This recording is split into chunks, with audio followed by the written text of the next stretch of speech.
অনেক দিন ধরে মায়ের হাতের এই স্পেশাল চিকেনটা ভীষণ খেতে ইচ্ছে করছিল, যেটা নিজেই বানিয়ে ফেললাম।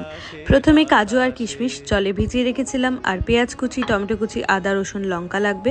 প্রথমে একটা মিক্সার গ্রাইন্ডারে কিছুটা পোস্ত আমি বেটে নিয়েছি, তার মধ্যে কাজু, কিশমিশ, সামান্য পরিমাণে জল, পেঁয়াজ কুচি আর রসুন দিয়ে মিক্সিতে সম্পূর্ণ পেস্টটা রেডি করে নিয়েছি। ওদিকে তেল গরম হলে তাতে তেজপাতা, কাঁচা লঙ্কা ফোড়ন দিয়েছি, আর দিয়েছি পেঁয়াজ আর টমেটো। পেঁয়াজ ভাজাটা ব্রাউন হয়ে এলে মিক্সিতে রেডি করে রাখা পেস্টটা দিয়ে দিয়েছি, আর মশলায় দিয়েছি নুন, ধনে গুঁড়ো, জিরে গুঁড়ো। এই রেসিপিটায় আমি কোনো লঙ্কা গুঁড়ো বা হলুদ ইউজ করব না।